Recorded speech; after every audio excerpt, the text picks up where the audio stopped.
Have you ever met someone who made you feel completely understood, but strangely unsettled? Someone whose silence speaks louder than words, and whose kindness always seems to leave a mark? You may not have been charmed, you may have been studied. There is a kind of person Jung quietly warned us about. Not loud like the narcissist, not cold like the sociopath, but something more refined, more unnerving. Someone who feels deeply, yet remains emotionally detached, who mirrors pain, reflects vulnerability, and then uses it, silently, precisely, without guilt. Modern psychology calls them dark empaths. They don't dominate with power, they don't manipulate with charm, they simply understand you too well, and that understanding becomes control. In this video, we won't just define them. We'll expose the 10 signs most people never notice, not because they're hidden, because they're disguised as care. This isn't about someone out there. It's about someone closer, maybe someone within.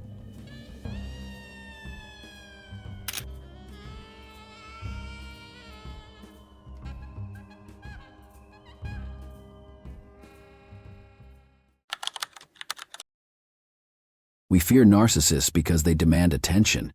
We fear sociopaths because they feel nothing. But the most unsettling presence is neither. It's the one who feels everything and then uses it. Carl Jung believed darkness doesn't emerge from chaos, it emerges from integration. From the moment a person stops pretending to be only kind, only good, only light. He saw it often. People once shattered by pain who no longer broke. They studied pain, mapped it, not to heal, but to navigate. Modern psychology calls them dark empaths, individuals who read others with unnerving clarity, yet remain emotionally untouched. They don't threaten, they don't chase, they listen. And when they speak, it sounds like care, but it lands like guilt. That's not empathy, that's strategy. Because real manipulation doesn't scream, it observes, it waits, and when it acts, it leaves you thinking, it was your choice all along. Some people disarm you with silence. They reflect what you feel before you name it. They don't interrupt, they attune. And yet, you walk away feeling seen but not known, exposed but not connected. That's not intimacy, that's choreography. Jung warned of the persona, the social mask we wear to survive, but he also warned of its danger, when the mask becomes mistaken for the self. The dark empath perfects this illusion. Their empathy is not spontaneous, it's studied, not reactive, but precise. They mirror emotion not to share it, but to position themselves around it. Psychologists call it a paradox: high emotional accuracy, low emotional resonance. It's not detachment, it's tactical warmth. You won't see the control, that's what makes it work. They don't overpower your will, they guide it, gently, invisibly, until your decisions begin to orbit theirs. Jung called this the trickster, the one who exposes others but stays unseen. The most dangerous manipulator isn't the one who dominates, it's the one who disguises control as care. Dark empathy isn't born in a vacuum. It's forged, slowly, at the intersection of pain, survival, and observation.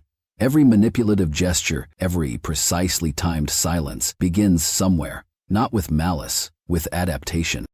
Early fractures. A child grows up in a room where one slammed door can change the weather. Neglect, chaos, emotional bait and switch. In that space, empathy stops being a bridge and becomes a radar. They learn to read micro-expressions before words arrive, not to care, but to stay safe. Attachment distorted. When caregivers are unpredictable, trust collapses. Anxious or avoidant attachments form, wired not for closeness, but for control. Empathy becomes a lever, not a link, used to secure scraps of security. Defenses design. Denial, projection, compartmentalization. Defense mechanisms mutate into strategy. What once shielded them from pain now shapes how they perceive others, not as people, but as patterns to decode. Culture as catalyst. Then society finishes the job. A world obsessed with competition and power teaches that exploiting vulnerability isn't just allowed, it's rewarded. Dark empathy doesn't start as evil, it starts as survival. But survival, repeated long enough, becomes a skill set and eventually a weapon. The most dangerous forms of manipulation don't begin with cruelty. They begin with observation. Picture a child, silent in a living room where emotions shift without warning. One slammed door, one altered breath, the temperature changes, and so does the child. Not because they want control, but because survival demands it. This is where the dark empath is born. not in violence, in vigilance. Carl Jung believed the psyche doesn't evolve through comfort, but through conflict. When a child is forced to feel more than they can process, the self splits. One part absorbs the chaos, the other watches, coldly, quietly, from a distance.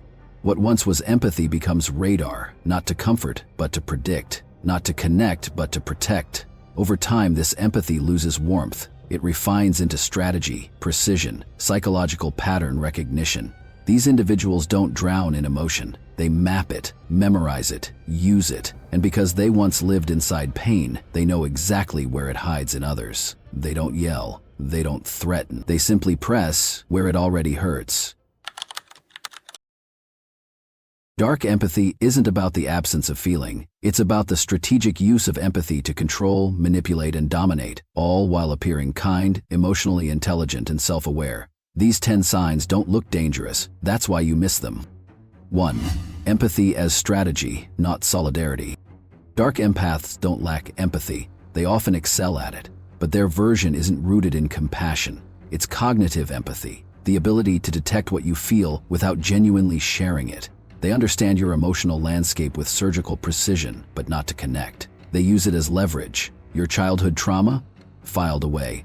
Your insecurities? Memorized. And when needed, they'll surface your pain, not to soothe you, but to steer you. That moment when your trust turns into discomfort?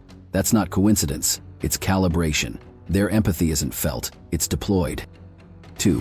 Charisma with a hidden agenda. They're magnetic, confident, and emotionally engaging. At first, dark empaths appear to be the most charismatic person in the room.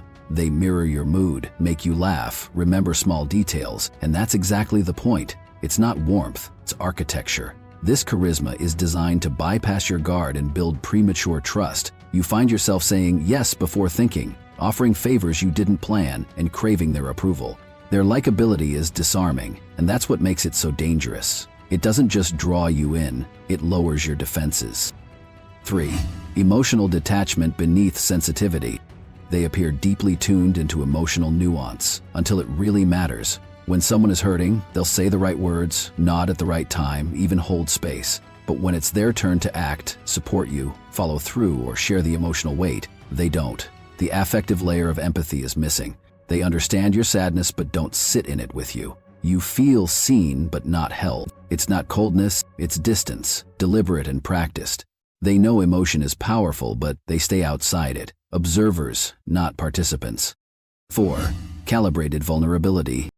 Dark empaths know when and how to self-disclose. They'll share just enough pain at just the right moment to deepen intimacy. A story about their father, a quiet confession about betrayal. These aren't lies, but they are curated. Vulnerability becomes a performance, believable enough to earn trust but distant enough to retain control. And if you ever confront them about their behavior, they'll invoke this past to disarm your criticism. After everything I've been through, it shifts the narrative. Now your boundaries feel like cruelty, and that's the trap. 5. Kindness as currency.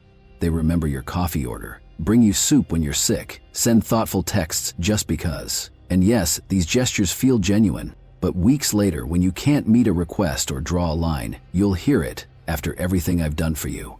That's when the transaction becomes visible. Their kindness wasn't unconditional, it was an unspoken contract. In dark empaths, altruism is not about generosity, it's about debt. And when they give, they expect return. Not immediately, but eventually, and always with interest. 6. Silence as a weapon. When confronted, the dark empath doesn't argue.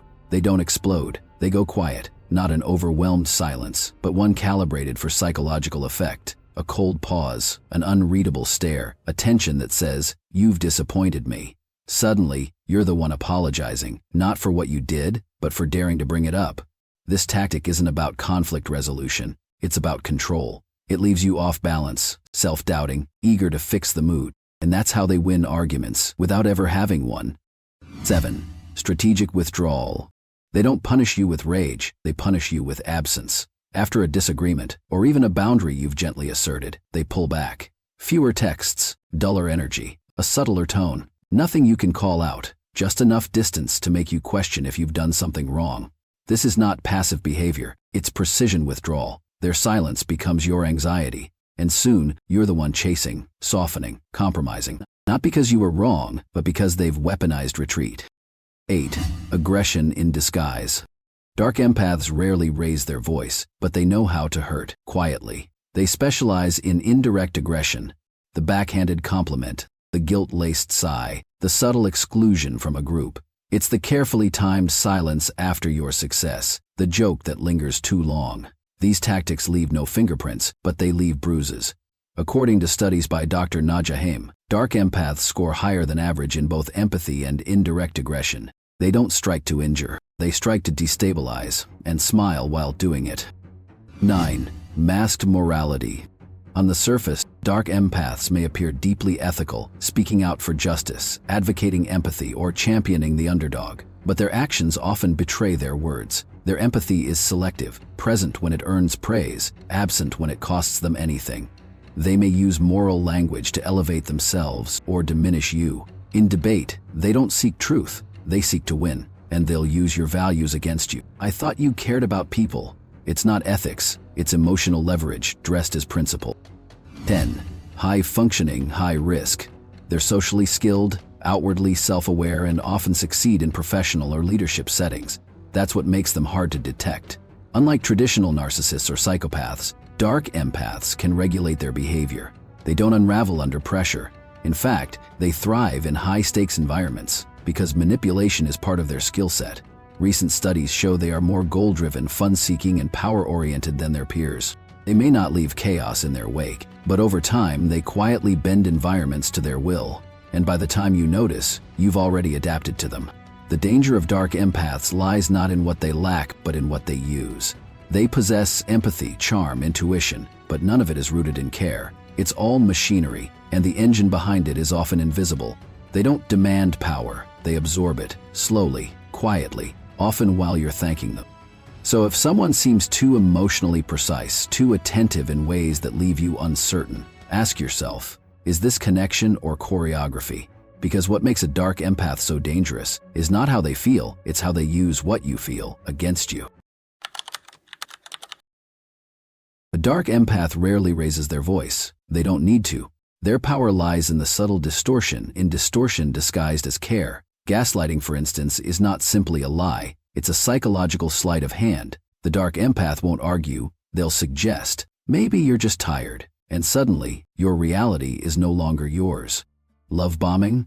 It's not affection, it's acquisition. They smother you in praise, gifts, and touch until you mistake their intensity for intimacy. But every "you're perfect" is a rope. The goal is not love, it's leverage. Then comes silence, ghosting, not out of disinterest, but precision. The sudden vanishing isn't forgetfulness, it's punishment. Absence becomes a weapon when no explanation follows. They play the victim not for mercy but for manipulation. Their failures are never theirs. Their pain? Always louder than yours. In meetings, sarcasm cuts deeper than insult. It cloaks cruelty and laughter. "Oh, you're so insightful," they'll say. And no one will call it cruelty. It sounded like praise. Intimidation is subtle, a shift in tone, a prolonged stare. It's not volume, it's pressure. Gossip is currency, a whisper here, a raised eyebrow there. They don't destroy reputations directly, they let suspicion do the rest. We often think of empathy as a gift, a moral compass, proof of goodness. But what if empathy, when stripped of compassion, becomes something else entirely? A mirror without warmth, a tool without mercy.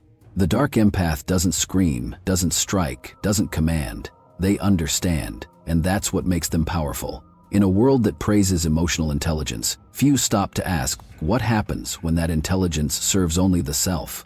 Maybe you've met a dark empath, maybe you've trusted one, or maybe you've been one. Because the most dangerous kind of empathy isn't the one we fear, it's the one we admire.